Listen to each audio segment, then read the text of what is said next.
So the two movies that I choose to compare and contrast is Back to the Future, which was made in 1985, and A Wrinkle in Time, which was made in 2018, I believe. Um, Honestly, representations of gender in Back to the Future was two men, one older, one younger, and their race was Caucasian. But in A Wrinkle in Time,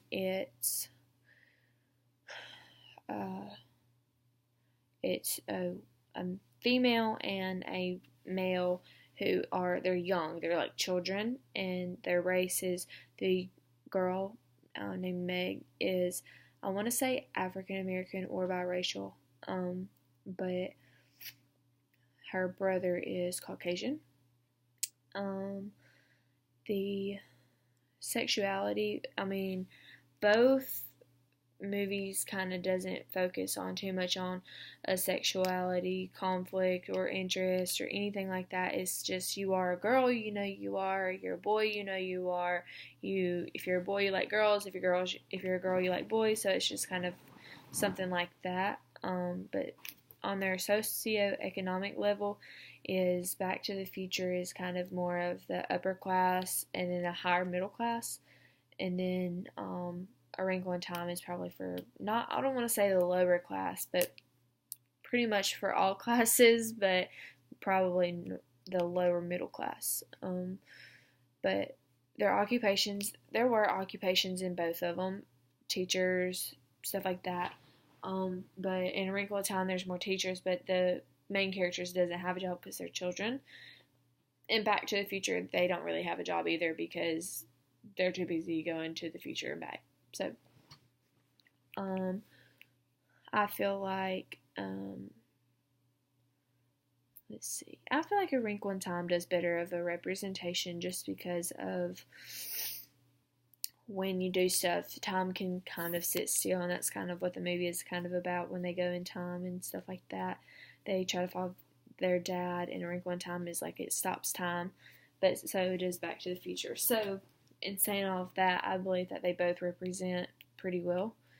Another show that I feel does a good job of representing all types of people is Law and Order. Law and Order, yes, is a criminal show. It shows all of this stuff about victims being raped and murdered and stuff like that. But no, they don't ever turn anybody away. They focus on Caucasian women or men, African American men or women, Hispanic men or women, children who are 5, children who are 12. Doesn't matter if your hair is blonde, brown, black. It doesn't matter if your eye color is different. It doesn't matter if you walk a little different or if you talk different or even if you don't talk at all or even if you don't walk at all. They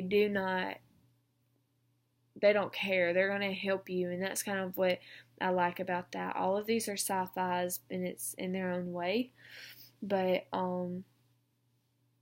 know it's kind of a little different, but the producer makes it known that in Law and Order, it is they put lawyers to defend every case, and yes, their lawyers are Caucasian, but it just shows that there's a strong relationship between Caucasian and multicultural people and multiracial people as well, because to be a Caucasian, you have to put yourself in their shoes first.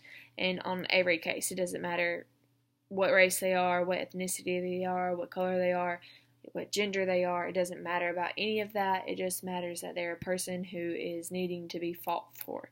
So I just thought that was a pretty cool thing to understand and know. So I think that their active choices of representing people in their lifestyles is to show the lifestyle that the victims grew up in and flash back to the ones that the lawyers grew up in and combine the two.